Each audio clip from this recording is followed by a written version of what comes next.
umucyo wagatangaza wansabye mu mutima ineza y'umwami Yesu yambere ye nk'umucyo. Ndagusuje nshuti mwene data, dukomeje kwigana ijambo ry'Imana. Twongeye kugaruka muri uyu mwanya kugira dukomeze guhugurwa tuyoborwa na Mwuka Wera kugira tumenye icyo Imana itwifuzaho. Mu kwiga ijambo ry'Imana kongeraho gusenga, twasobanukiwe neza ko ariho tubonera imbaraga yo guhora mu gukiranuka. Iyo umuntu arangaye gato atiga ijambo ry'Imana ntanasenge, igikurikiraho giteye ubwoba, ni ukwisanga ayobowe n'ibikorwa by'umwanzi Satani. Satani akamushora mu gukora ikintu yatinyaga gukora, akamushora mu gukiranirwa yarabitinyaga. Nshuti mwene data, niba dukomeje kwigana ijambo ry'Imana, ikintu cy'ingenzi umuntu akeneye ni uguhora yiga ijambo ry'Imana, hanyuma akongeraho gusenga. Turi kwiga ijambo ry'Imana muri iyi minsi, riri kuboneka mu mahame 95 yo gutsindishirizwa. Ubuntu n'amahoro bikomeze kubana nawe. Uribuka ko ejo twasoreje ku ihame rya 23 ryakurikiwe no kwiga neza incamake ikubiye mu cyigisho cya 4, kwitanga nyakuri, kwitanga ukareka ibikunezeza byo muri iyi si. Umuntu akaba afite byinshi akora byo gukiranirwa, akumva aranyuzwe kandi arishimye, ariko yakwakira agakiza k'Umwami Yesu k'Imana yamuhaye biciye mu mwami we, hanyuma akavuga ngo sinkomeza guteja agaciro Imana yanjye. Ibi nagiraga byo gukiranirwa, ibi nagiraga nunguka byinshi muri iyi si, ariko ari ugukiranirwa ndabiretse. Hanyuma akitanga, akareka icyaha cyamunezezaga, agakurikira inzira nziza y'agakiza yo guhesha Imana icyubahiro. Kuko kwitanga nyakuri twarebaga mu cyigisho cya 4 cyo kwitanga. Muri iki cyigisho cya 4 cyo kwitanga hari amagambo atandukanye twabonye dukwiriye kuzirikana. Mu mahame uko twagiye tuyabona mu ihame rya 17 kugera ku ihame rya 23, amagambo atandukanye y'ingenzi fatiraho na magambo twasomye mu gitabo cy'uwifuzwa ibihe byose kuri page ya 314. Nitutishyira mu bubasha bwa Kristo, umwanzi ntazabura kutwigarurira. Abyumva nshuti mwene data, uko byagenda kose dukwiriye kugengwa n'imwe muri izo mbaraga ebyiri ziharanira kuyobora imibereho yacu cyangwa kuyobora isi. Kugira ngo umuntu atwarwe n'ubutware bw'umwijima, si ngombwa kubihitamo, birahagije kwirengagiza gufatanya n'ubutware bw'umucyo. Uku ni ukuri rwose, kuko iyo umuntu ahisemo gutangira gupfobya iby'ijambo ry'Imana, gupfobya gusenga, ikintu cyonyine kizakurikiraho nuko azasigara ayoborwa n'ubutware bw'umwijima. Umutima wose wanze kwiyegurira Imana uba wishyize mu butware bw'indi mbaraga. Niko bigenda. Ntabwo uba ukiri uwa nyirawo, nubwo yakwibwira ko we yigenga, mu kuri aba yibeshya, kuko aba ahindutse imbata mu buryo burushijeho kuba bubi. Kuri page yawe ya 461 mu gitabo cy'uwifuzwa ibihe byose, hari abumva ibyo bikabababaza bakibaza bati, none se umudendezo wacu nuwo? Niba turetse ngo tugengwe n'Imana mu buryo bwuzuye, nituzaba tuvukijwe umudendezo wacu? Niba bimeze bityo se, nituzaba nk'imashini? Oya nshuti mwene data, Imana umudendezo itanga ni agakiza ko kureka ibyaha. Iyo umuntu anejejwe no kwirinda gukora icyaha, ntabwo biba ari ukwishyira mu kuba imbata cyangwa kubaho nk'imashini. Oya, iyo umuntu yemeye kwirinda icyaha, ntabwo aba agiye kuba nk'imfungwa yo kudakora icyo ashaka.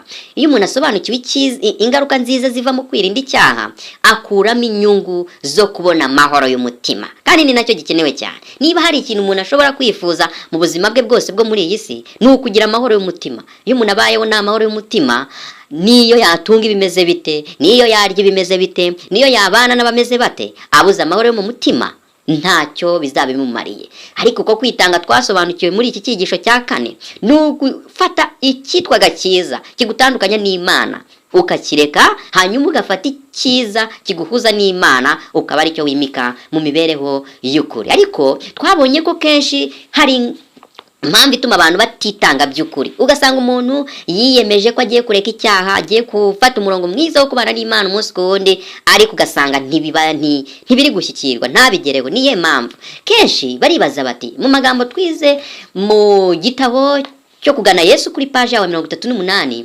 benshi baribaza bati nabasha kwiyegurira Imana nte? Ntabwo ari rimwe si kabiri uzumva umuntu yibaza ni gute nshobora kuva muri ibi byaha, ni gute nshobora kureka iyi ngeso yambasi iki cyamura nsubiramo umunsi kundi, ni gute nakireka?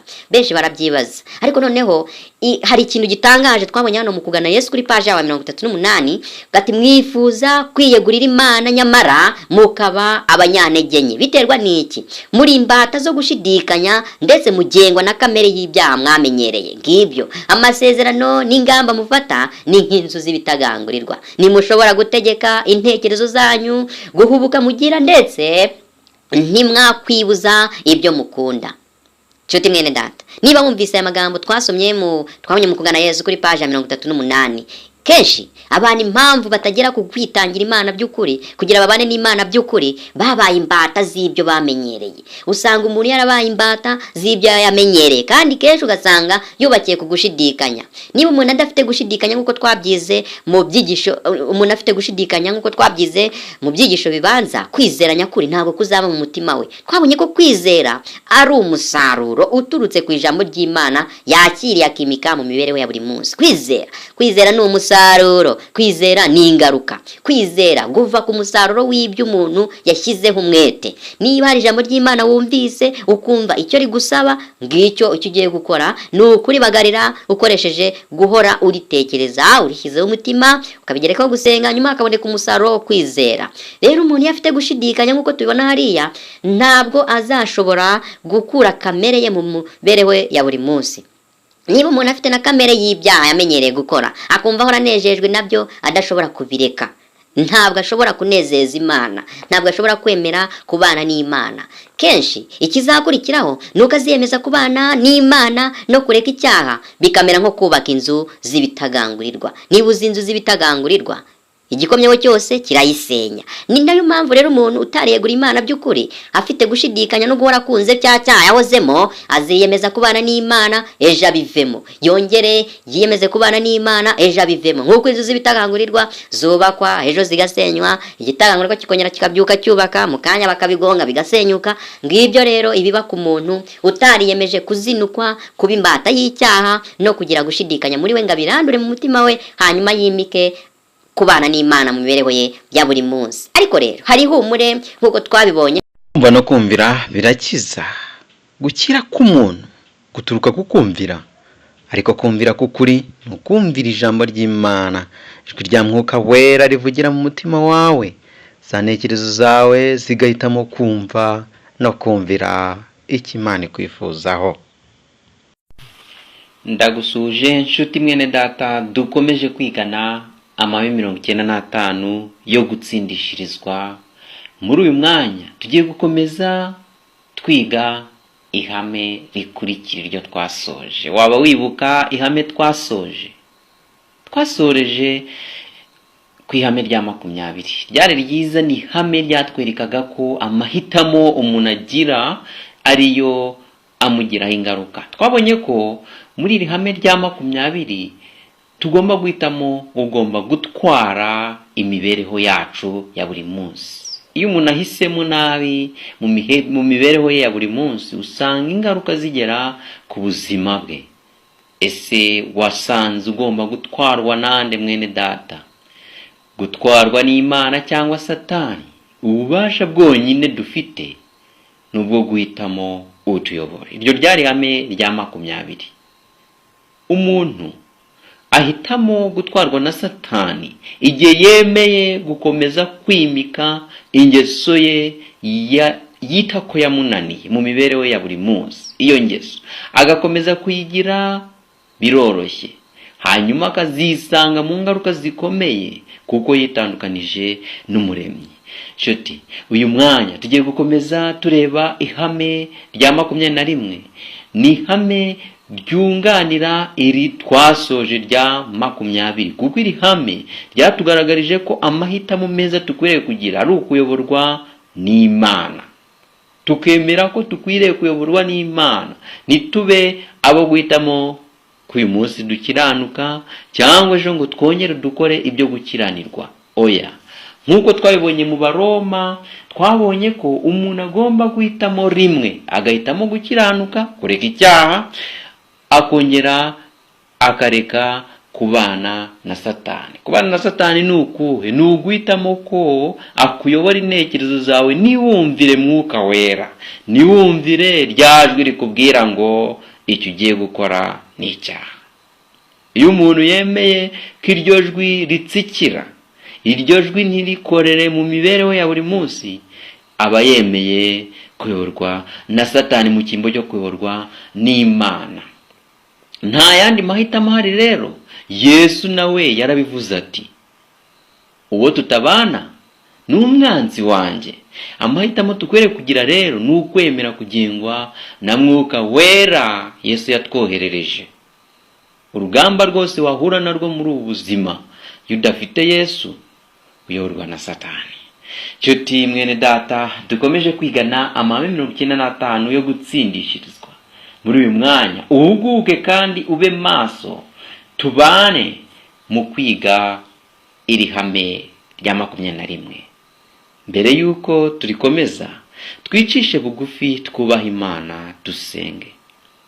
Uwiteka Mana ikomeye, mwongere ubugingo bwacu, umwanya nk'uyu turagushima.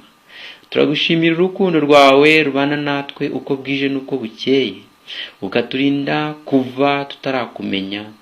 Wowe waratumenye, ukaba ugejeje muri umwanya tukuzi, izina ryawe ryanirimbazwe.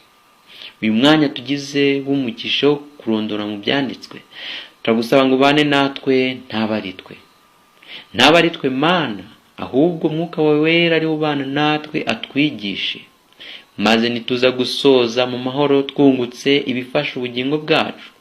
Dushima urukundo rwawe, komeza utuyobore mu gihe turi kwiga iri hame, tuze kunguka byinshi bidutsindishiriza mu mibereho yacu buri munsi, mu izina rya Yesu, amen. Nshuti mwene data, kwiga ijambo ry'Imana ni iby'ingenzi.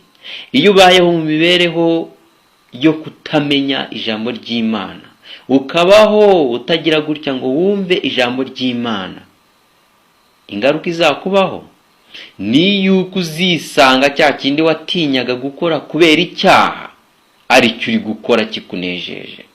Umuntu wahisemo kubana n'Imana asabwa gusenga no kwiga ibyanditswe byera, kugira sohoze gukiranuka mu mibereho ye ya buri munsi. Muri uyu mwanya rero tugiye gukomeza twiga amahame 95 yo gutsindishirizwa. Turi ku ihame rya 21. Twahereye ku ihame rya mbere tugera ku ihame rya 20 twasoje, none tugeze ku ihame rya 21. Ndakwibutsa ko turi kwiga icyigisho cya 4, kwitanga nyakuri. Twabonye mu ihame rya 20 nuko duhitamo kuyoborwa n'Imana mu mibereho yacu buri munsi. Uyu munsi tugiye gukomeza tureba ihame rya 21 rivuga ngo gutanga ubushake bwacu ni ukuzinukwa ubushobozi bwacu bwo guhitamo. Turabyumva?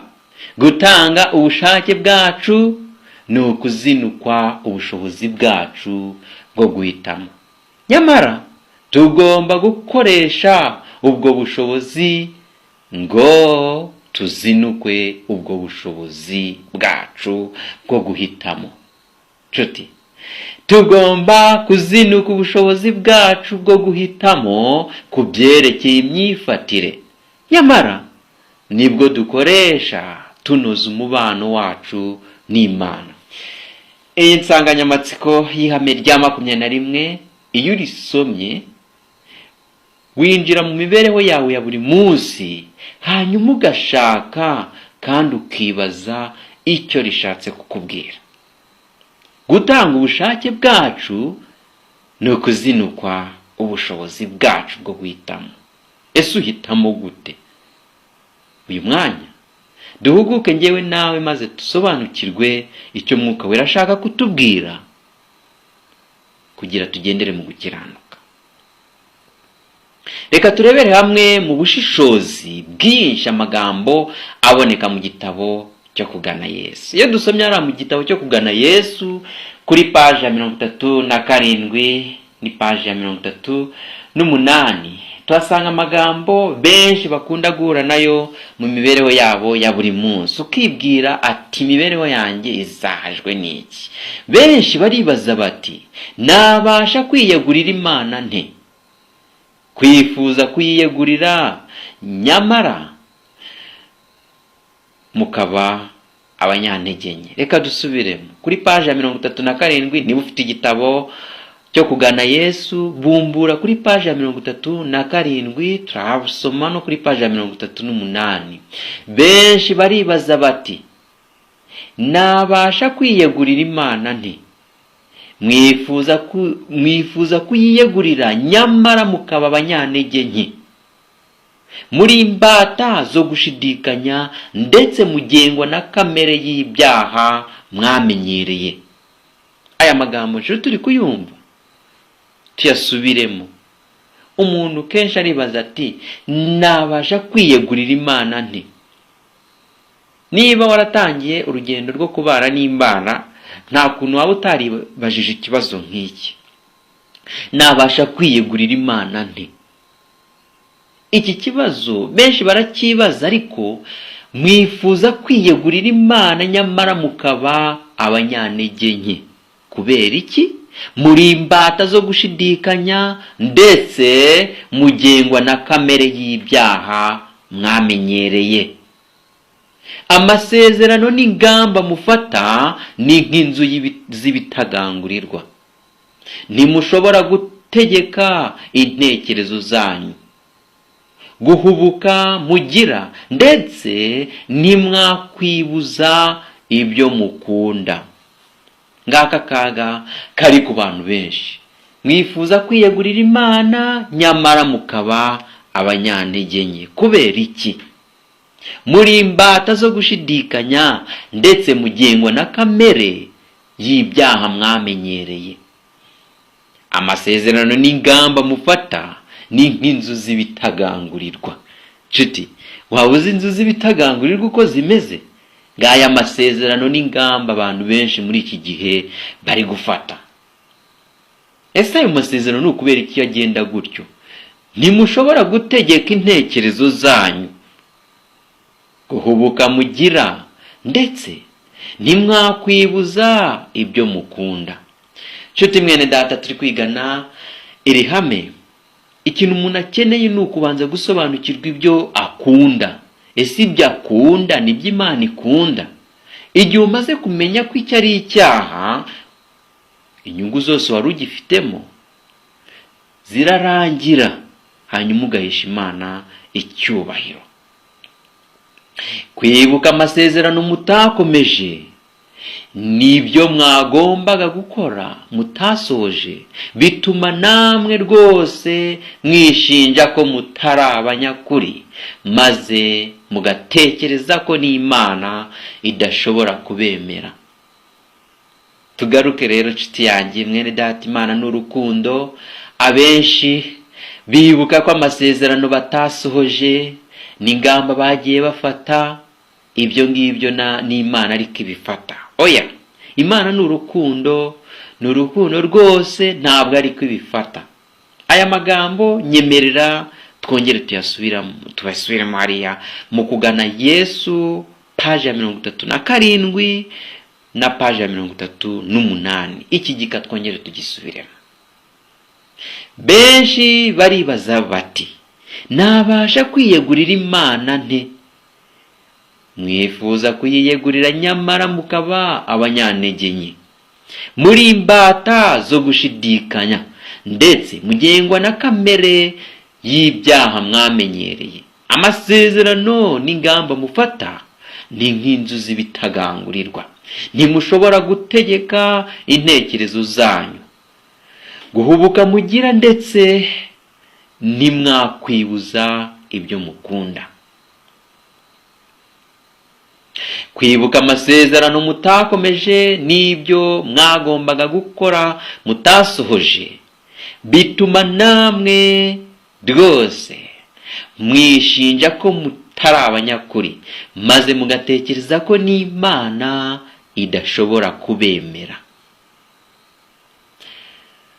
Mu gihe nasomaga aya magambo bwa mbere, naribwiye nti ni gute umwanditsi w'iki gitabo cyo kugana Yesu yamenye ibyanjye byose, ariko iyo nyandiko yatangaga ihumure. Nta mpamvu yo kwiheba nshuti yanjye. Icyo umuntu akeneye gusa ni ukumenya imbaraga nyakuri y'ubushake. Iyo dusomye hariya mu kugana Yesu kuri paje ya 38, kenshi iyo umuntu atekereje imibereho yabayeho, uburyo yumvise ijambo ry'Imana ntari agaciro, akibuka abigisha benshi yumvise, hanyuma rero akarenga agakora ibyo gukiranirwa, agakomeza kugendera mu mbata zo gukora ibyaha, ariheba, akongera agasubirira muri bya byaha bye, akumva ko n'Imana itamwemera. Muri uyu mwanya rero dore ijambo ry'ukuri ukwiriye kumva nuko Imana igukunda. Imana iragukunda, ishaka ko ufata umwanzuro uyu munsi ukavuga ko icyaha atariyo nyungu ufite, ahubwo icyo ufite cy'inyungu ari ukubana n'Imana, ugakora ibyo gukiranuka. Niba uzi ko icyo ari icyaha ukaba ukomeje kugikora, ukomeje kwitandukanya n'umuremyi wawe, ukomeje guhemukira Imana yakuremye kandi gukunda. Nshuti, naribwiye nti nibyo, ubushake bwanjye nta mbaraga bufite. Ese we ntiwabyumva? Ubushake bwawe nta mbaraga bushobora kugira. Kenshi abantu bumva ijambo ry'Imana riri kuvugwa rica mu matwi yabo, uwo mwanya bakumva bacitse intege kandi bibutse ko bahemutse ku muremyi wabo. Nyamara bakoresha ubushake bwabo kugira ngo bave mu cyaha.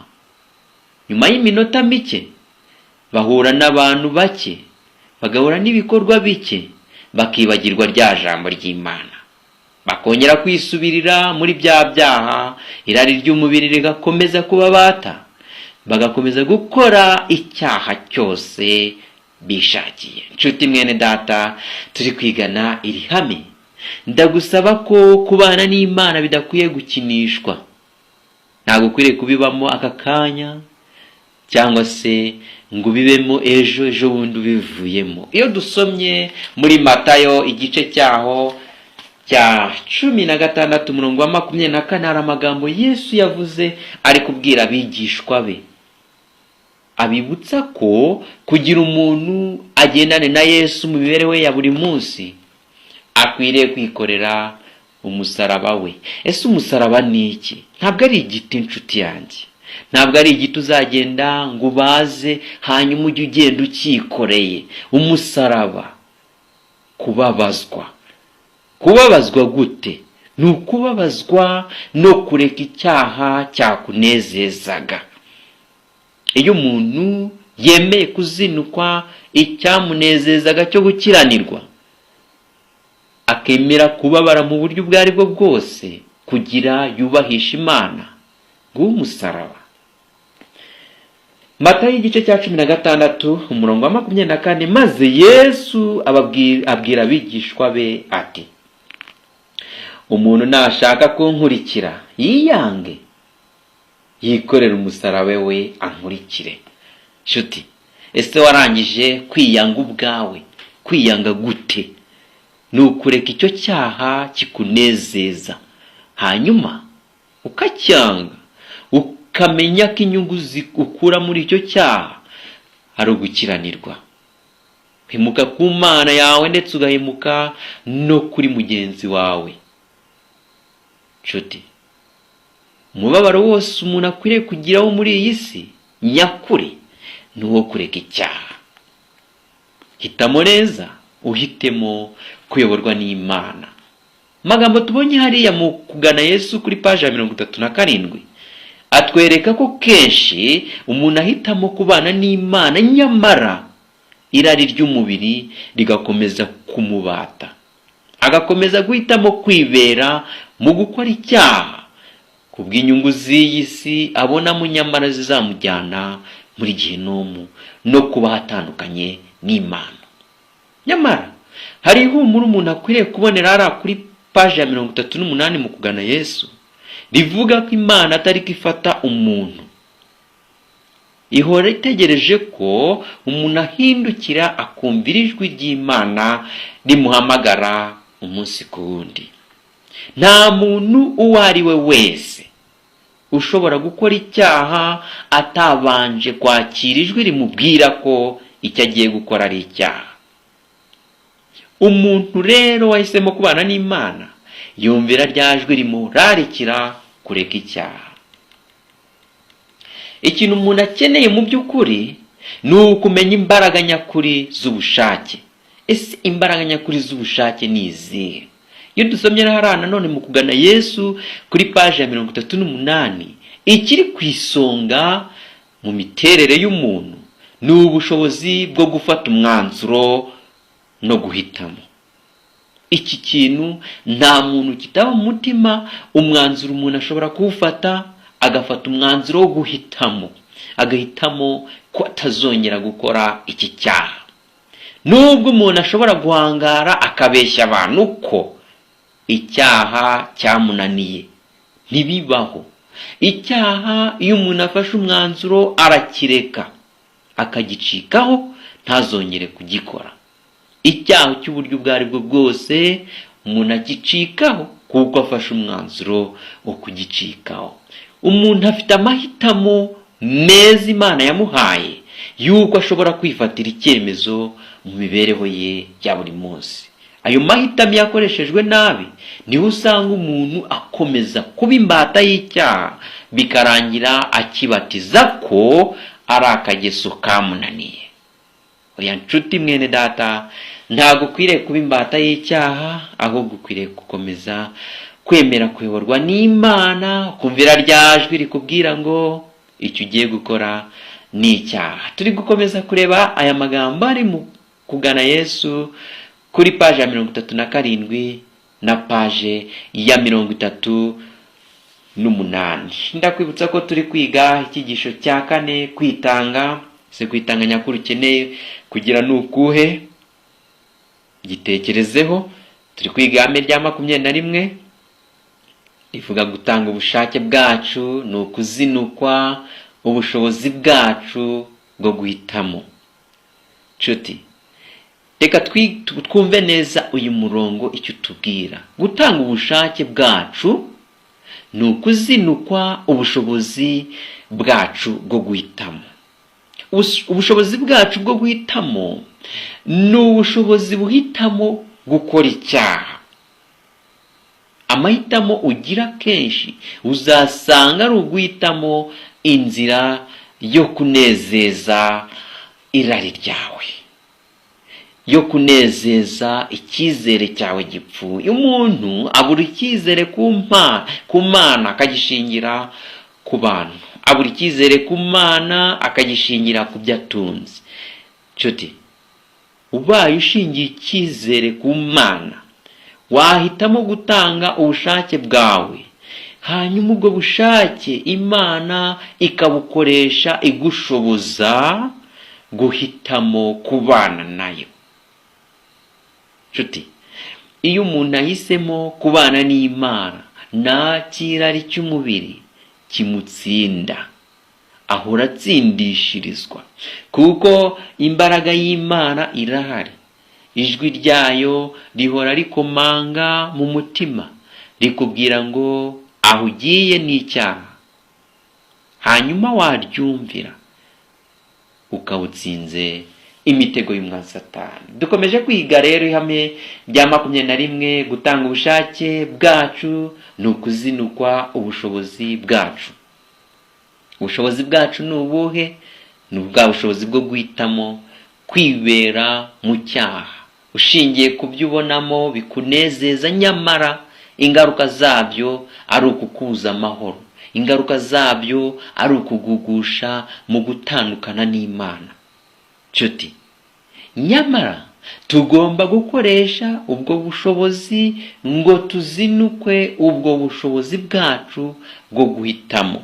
Tugomba kuzinukwa ubushobozi bwacu bwo guhitamo ku byerekeye imyifatire. Wifata gute? Uburyo umuntu abayeho nibyo yahisemo. tubivuge muri aya magambo, kenshi nitujya mu mibereho yo muri iyi si, ijanisha rinini rigaragaza ko abantu uko babayeho ari amahitamo yabo. Yahisemo kubaho gutya kubera irari rye ry'umubiri, kubera ibyifuzo bye by'umubiri, kubera ibyo ateganya kugeraho mu mibereho y'ahazaza. Ayo mahitamo rero, iyo myifatire umuntu yahisemo kubaho, niyo ishobora kumutandukanya n'Imana cyangwa ikamuhuza n'umuremyi we. Nuhitamo kubana n'Imana umunsi kundi, wiga ijambo ryayo, usenga, wirinda icyaha mu migenzereze yawe yose ya buri munsi, uzaba wahisemo kubana n'umuremyi. Ku rundi ruhande, bamwe bahitamo kugira ngo bagere kuri ibi biciye mu gukiranirwa, hari ukugera ku bintu bitandukanye byo muri ubu buzima, ariko byose ukabigeraho nta guhemuka kwabayeho, nta buriganya bubayeho, nta bujura bubayeho, byose biri mu mucyo uyobowe n'Imana. Ariko nanone hari ababigeraho babicishije mu bujura, mu buriganya butandukanye, mu buryo bwose bwa kamere y'icyaha butuma umuntu atandukana n'umuremyi. Ariko igikenewe mu mibereho y'umuntu ni uko ibyo akora byose, amahitamo agira, akwiriye kurangwa no kubahisha umuremyi we. Nyamara kandi rero ubwo bushobozi bwacu dufite nibwo dukwiriye gukoresha tunoza umubano wacu n'Imana. Niba ugiye guhitamo, niba ugiye gukora igenamigambi, niba ugiye gufata umwanzuro kuri ibi bintu, ugafata umwanzuro umaze kwemera ko ugiye kuyoborwa n'Imana kandi ukabishingira mu kwizera nk'uko twabyize. Iyo umuntu adafite kwizera ntabwo ashobora kunezeza Imana. Yanezeza Imana atase? Ni gute umuntu yanezeza Imana? Yanezeza Imana ate Imana icyo umubwira ko imuteganirije mu gihe kizaza atari kucyumva? Iyo umuntu adafite kwizera ntabwo ashobora kunezeza Imana, kuko aba yumva ko agiye kuzaseba, aba yumva ko hari ibintu bigiye kuza bimutungure, bimusenyera ibyo yaragezeho. Nyamara ku muntu wizeye Imana, ashikama ku rukundo rwayo, agasobanukirwa ko izamugirira neza. Nshuti rero, amahitamo ugira akwiriye kuyoborwa n'umuremyi wawe, akwiriye kuyoborwa n'umuremyi wawe. Dukomeje kureba hariya mu kugana Yesu kuri paji ya 38, byose biterwa n'ubushake. Ubushake, ese ni iki nshaka? Reka dushobora nko kuvuga ngo byose biterwa n'ubushake bwo guhitamo. Nanone ku rundi ruhande bishobora kuba Imana yaduhaye ubushobozi bwo guhitamo, nahacu ho kugira gute, ho kubukoresha. Hari umuntu ushobora rero, nk'uko twabivugaga haruguru, akavuga ko icyaha cyamunaniye. Ukamubaza, se ko tubona icyo cyaha rwose ukomeje kukigenderamo, ni ukubera iki? Njye rwose byarananiye, naragerageje, ntako ntagize, narasenze. Nshuti, umuntu iyo afashe umwanzuro wo guhitamo, Imana yamuhaye ubushobozi bwose bwo kuba yahitamo gukiranuka cyangwa agahitamo gukiranirwa. Ntimushobora guhindura umutima, ntushobora guhindura umutima wawe, ntushobora guhindura umutima wawe ubwawe, kandi ntushobora kwiyegurira Imana ugifite ya ngeso y'ibyo ukunda. Kugira ngo umuntu abane n'Imana mu mibereho ya buri munsi, abanza gusobanukirwa ibyaha yakoraga, hanyuma yamara gutsindwa n'ibyo byaha, nk'uko tubibona mu kugana Yesu mu gice cya 3. Umuntu ntashobora kureka ibyaha atabanje kubabazwa nabyo. Kwihana, icyigisho cyitwa kwihana. Kwihana rero ni ukubabazwa n'ibyaha no kubicikaho. Ariko umuntu ntiyareka ibyaha atabanje kumenya icyaha uko kimeze. Sobanukirwa icyaha, nurangiza gutsindwa nacyo, nurangiza kumenya ko kibabaza umuremyi wawe, hanyuma ububi bwacyo nubumenya ubashe kugicikaho. Iyo umuntu rero avuze ngo icyaha kiretse, akakireka kuko abyumvise atarabasha gusobanukirwa ububi bwacyo n'uburyo kimutandukanya n'umuremyi, ibyo twabyita kubicikaho byanikize. Ibyo rero kubicikaho byanikize ntabwo umuntu yahinduka by'ukuri. Nshuti, sobanukirwa ko gukora icyaha bigutandukanya n'umuremyi wawe, kandi ingaruka zacyo bikaba kurimbuka. Hanyuma ufata umwanzuro w'uko icyo cyaha ari cyo ukwiriye kuzinukwa ukakireka. Muri uyu mwanya turi kwiga iri hame rya 21. Turi kwiga gusobanukirwa uburyo ubushake bwacu n'amahitamo yacu nta mumaro afite, ahubwo dukwiriye gukoresha ubwo bushake noneho no guhitamo kw'Imana yaduhaye, tuyihesha agaciro, tuyubahisha, kugira ngo tubashe kugendera mu gukiranuka. Ariko ushobora gufata icyemezo cyo kuyikorera, ushobora kuyiha ubushake bwawe, hanyuma bityo izagutera gukunda no gukora ibyishima. Bityo impagarike yawe yose izakoreshwa n'Umwuka Wera duhabwa na Yesu Kristo. Benshi bazarimbuka bakizera ko bahinduka abakristo ndetse bakifuza kubaho.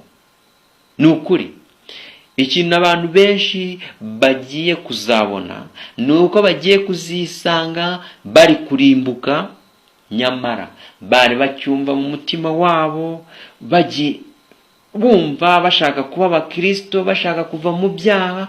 Umuntu iteka agakora icyaha, yarangiza akumva umutima uramuriye, akumva arababaye, akumva ababaje umuremyi we, akumva aranatsinzwe, afashe umwanzuro akavuga ngo iki cyaha sinzongera kukireka. Noneho n'ejo akongera bikaba gutya, akagikora nabwo akamera gutyo.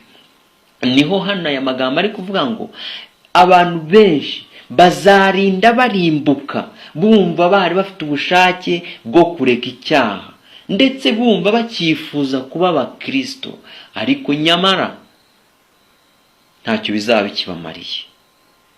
Uyu mwanya niwumva ijwi ry'Imana ntiwinangire umutima. Kwinangira ni iki? Ni ukumva ijwi rikuburira, hanyuma aho kugira ngo ufate icyemezo ukabireka, ukavuga ngo reka mbanze ngere kuri ibi, kambanze nkora ibi, cyangwa se ukabyumva ukumva ukwiriye kubivamo, ariko ntufate umwanzuro w'uko ikiguhuza na cya cyaha cyose ukizinukwa. Hari abantu bavuga ko baretse icyaha, ariko bakaba bagifitanye umubano n'icyo cyaha. Kugirana umubano, sinzi niba wabyumva nshuti yanjye. Niba hari icyaha waretse, ukwiriye gufata umwanzuro w'uko inzira yerekezayo yose uyisiba. Inzira yerekeza kuri icyo cyaha yose ukayisiba. Nuko warangiza gusiba izo nzira zikwerekeza ku cyaha, n'uwo mwanzuro ubufasha, ugahitamo kwiga ijambo ry'Imana rero umunsi ku wundi no gusenga. Kandi iryo jambo ry'Imana nawe ugahitamo no kuribwira abandi, kuko ntabwo uzarokoka wenyine, rokora n'abandi, fasha n'abandi kuva mu byaha.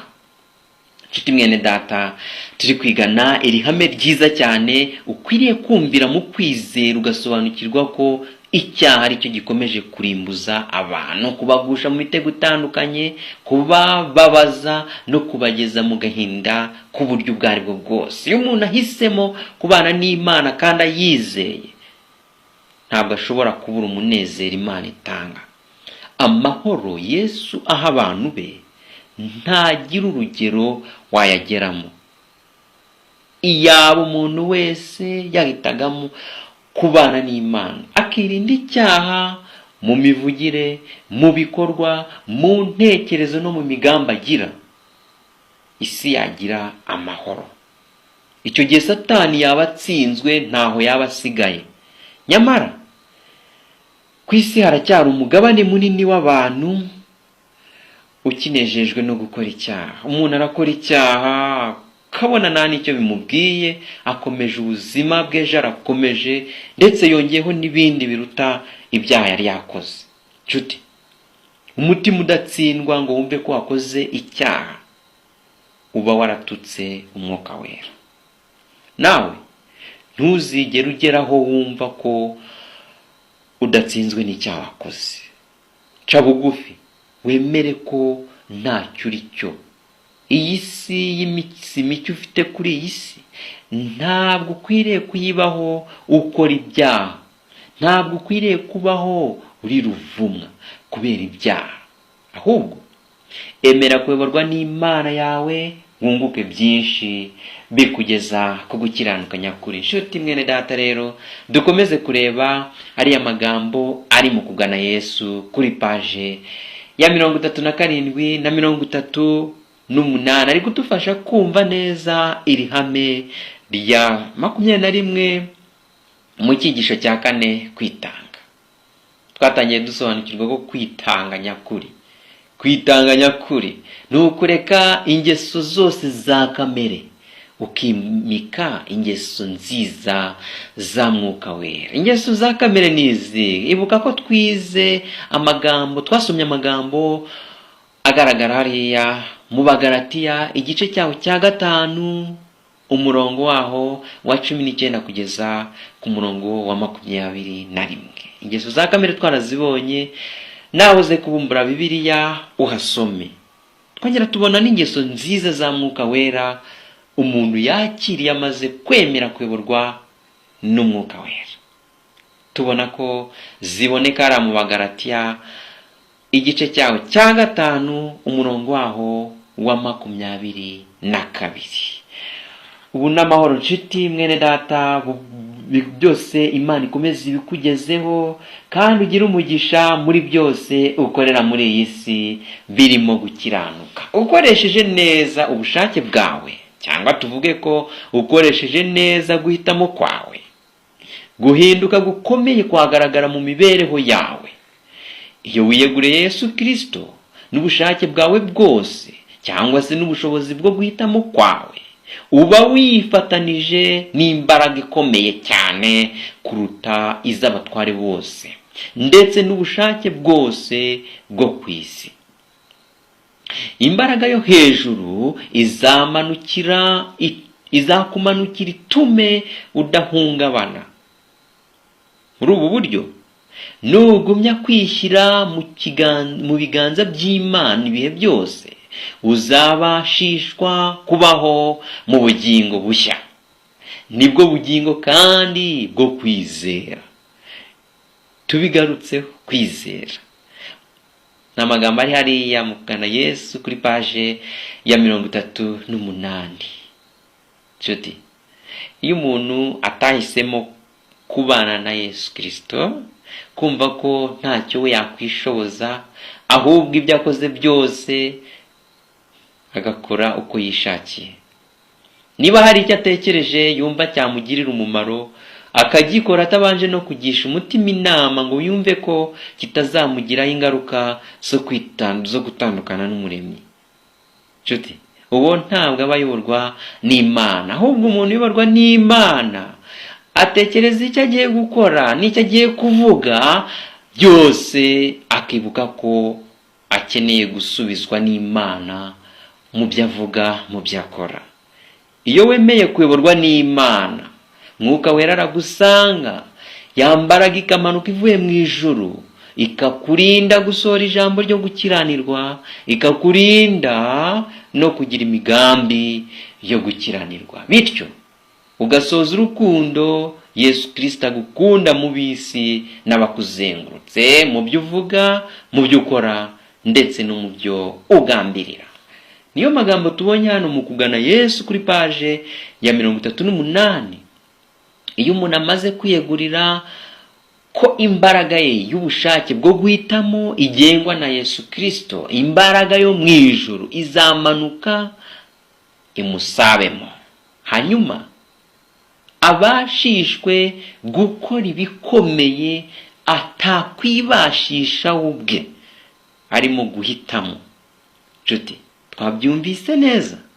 Iyo umuntu yiyeguriye kuyoborwa n'imbaraga iva mu ijuru, ibyo avuga byose akabanza kubisesengurisha ijambo ry'Imana, ibyo agambirira byose akabanza kubisesengurisha ijambo ry'Imana, imbaraga yo mu ijuru ikomeza kubana nawe, akabashishwa gutsindishirizwa muri byose.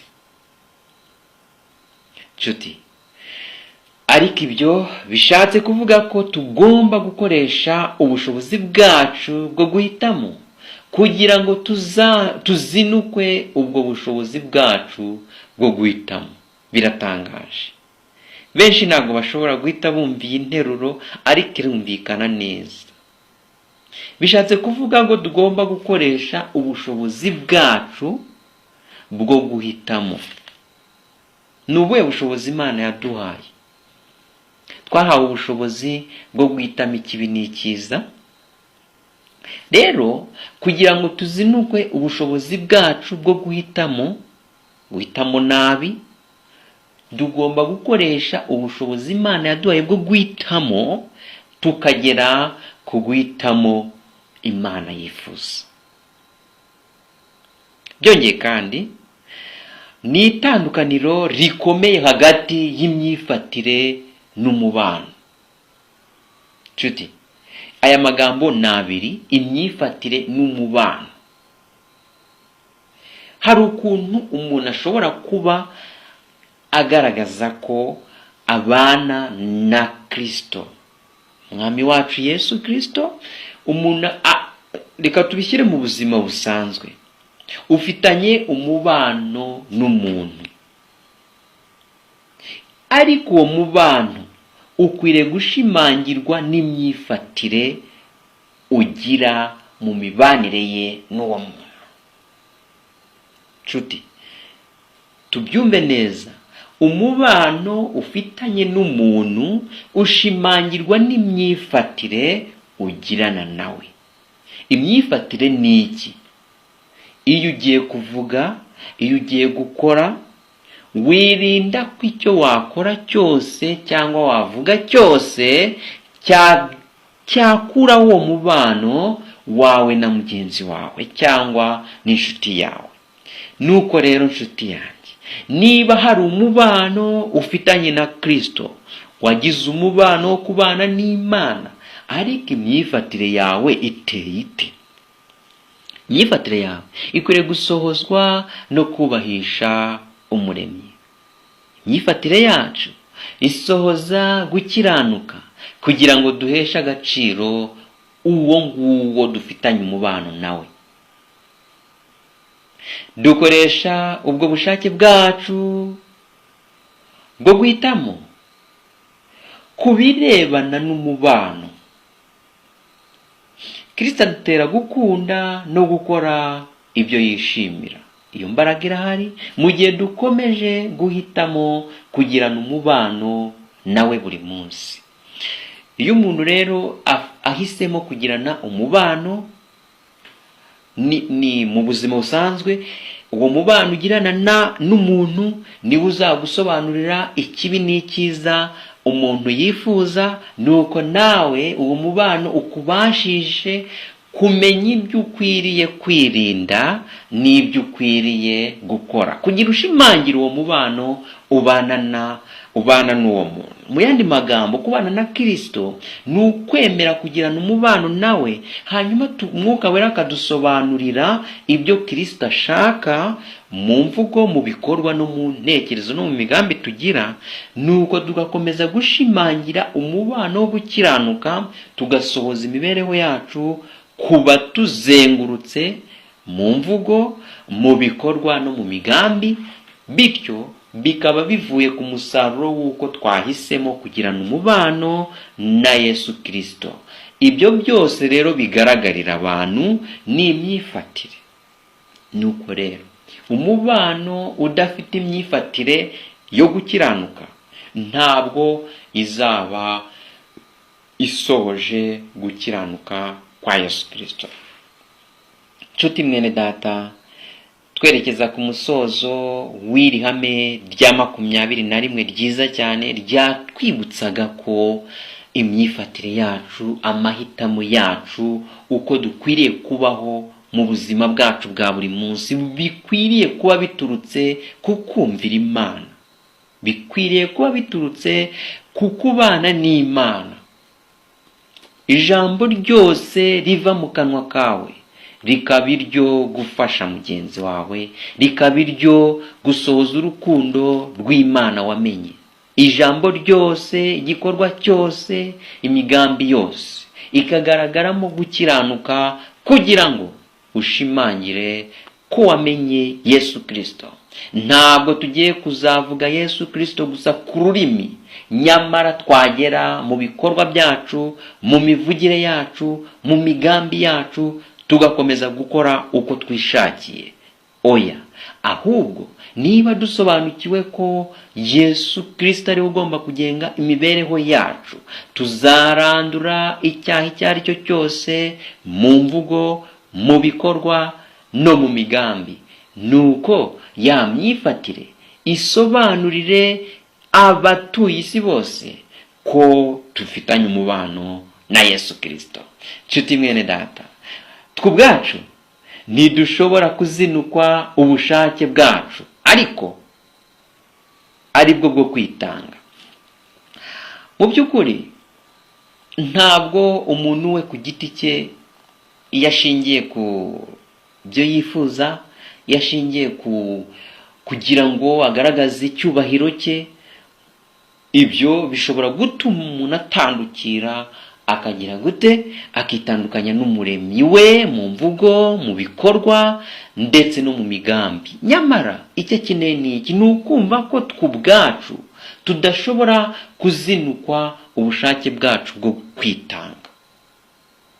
Turi ku cyigisho cya 4 cyo kwitanga, kandi dushobora kwemera kimwe cyonyine nk'uko twagiye tubyiga, tukabona ko Yesu Kristo wenyine ari we ushobora kutugeza ku byo twifuza byose birimo gukiranuka. Dushobora kwemera ko Kristo akorera muri twe ubwacu, hanyuma tukemera kuyoborwa nawe, twishyira mu biganza bye, kandi tugakomeza kugirana isano yihariye nawe, nawe akagirana isano yihariye natwe. Nibwo rero bya bindi byose twavuze haruguru byo kugira ngo dusohoze gukiranuka mu mibereho yacu ya buri munsi bizagaragara. Umubano dufitanye na Kristo nibwo uzagaragara mu mvugo, mu bikorwa no mu migambi tugira. Imyifatire yacu ikagira umucyo uturutse ku kubana na Kristo. Nshuti mwene data, twari turi kwigana iri hame rya 21 mu mahame 95 yo gutsindishirizwa. Uyu munsi twungutse ko dukwiriye kwemera ko twe ntacyo dushoboye mu guhitamo, ntacyo dushoboye mu migambi tugira, ahubwo twiyegurire Yesu Kristo, tuzabashishwa guhabwa imbaraga mvajoro yo kwirinda gukora icyaha. N'ibintu biba ku kanya. Iyo umuntu yemeye ko ntacyo ari cyo, akemera kuyoborwa n'Umwuka Wera, Yesu Kristo aramusanga, ntabwo uzirwa ubishakisha, wabyemeye biraba. Ntabwo uzirwa uceceka kugira ngo utekereze ijambo uravuga neza. Oya, bizaza. Ntabwo uzirwa ubishakisha ngo ugambirire gukora neza. Oya, ahubwo mu kwemera kubana na Yesu, mu kwemera ko ntacyo uri cyo, ukemera kwiyegurira Imana mu mibereho yawe ya buri munsi. Ijambo ryose uzavuga rivuye mu kanwa kawe, umugambi wose uzagira ndetse n'ibyo uteganya byose bizagaragara ko uyobowe n'Imana umuremyi. Nshuti mwene data rero, ndakurarikira kubana natwe ejo turi kwiga ihame ryiza cyane rya 22. N'amahoro bikomeze bibane nawe kandi wemere kuyoborwa n'Uwiteka Imana. Mwuka Wera ukomeze kumwumvira.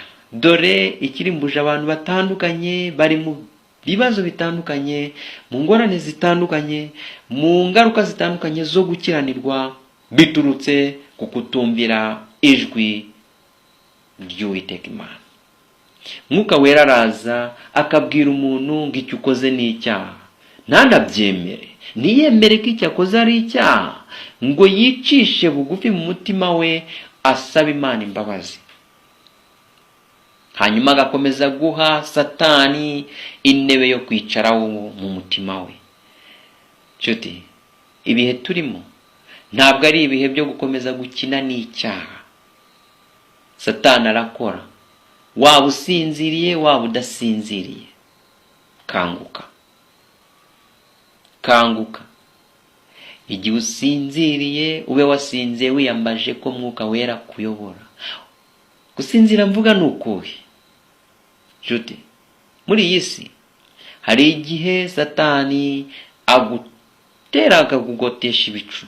Nyamara ibyo bicu byo guhumishwa amaso n'imitego ya Satani, ukeneye kuba waremeye ko imbaraga y'Imana ikugota, hanyuma ibyo bicu ukabicamo udatsinzwe n'uburiganya bwa Satani. Muri uyu mwanya rero ndakurarikira ko ejo twabana turi kwiga ihame rya 22, turimo gusobanukirwa icyo Imana itwifuza. Ubu n'amahoro bikomeze kubana nawe muri byose ukorera muri iyi si birimo gukiranuka. Dusoze dusenga. Uwiteka Mana ikomeye, tugushimiye urukundo rwawe, ubuntu n'imbabazi utugaragariza umunsi ku wundi. Tugushimiye ko abanye natwe ubwo turi kwiga iri hame, turisoje mu mahoro. Twungutse byinshi bidufasha mu mibereho yacu ya buri munsi. Kimwe dukeneye ni uguhitamo kuva mu byaha byatugize imbata, kuva mu cyaha icyo ari cyo cyose, hanyuma tukemera kuguhesha icyubahiro, tukemera kuguhesha ikuzo aho turi hose, mu byo tuvuga, mu byo dukora no mu byo tugambirira. Mwami, ntabwo ibyo twabyigezaho, tugwaye ubushake bwacu ngo bukoreshwe nawe. Iteka tuguhesha icyubahiro, ineza yawe n'imbabazi zawe bikomeze kutubora muri byose. Tubisabye twizeye kubiduhera ubuntu mu izina rya Yesu Kristo, amen. Nshuti mwene data, Imana ikomeze kubana nawe. Dusoreje hano, tuzakomezanyije ejo turi kumwe, kandi ndakurarika ko aya mahame twiga, byigisho bitandukanye tugenda twigana, utabyihererana. Bisangize bagenzi bawe, nabo bamenye icyo Imana ibifuzaho, basobanukirwe icyo bakwiriye gukora mu mibereho yabo muri munsi, uburyo bakwiriye kwirinda icyaha, hanyuma Satani ahure na benshi bamurwanya kandi bashikamye. Ntabe abantu barwanya Satani uyu munsi ngo babirinde icyaha, ejo babe bongeye basubiye muri cya cyaha. Oya, ahubwo bashikame batanyeganyega, bemere ko bashobojwe kandi bashoboye, kuko bafite umurengezi wabo, Imana ikomeye ibongerera imbaraga. Wari uri kumwe na Daniel Bihibindi. Komeza kunguka no kugira umugisha muri byose ukorera muri iyi si birimo gukiranuka. Kumva no kumvira birakiza. Gukira k'umuntu guturuka ku kumvira, ariko kumvira k'ukuri ni ukumvira ijambo ry'Imana, ijwi rya Mwuka Wera rivugira mu mutima wawe, za ntekerezo zawe zigahitamo kumva no kumvira icyo Imana ikwifuzaho. Kumva no kumvira birakiza. Gukira k'umuntu guturuka ku kumvira, ariko kumvira k'ukuri ni ukumvira ijambo ry'Imana, ijwi rya Mwuka Wera rivugira mu mutima wawe, za ntekerezo zawe zigahitamo kumva no kumvira icyo Imana ikwifuzaho.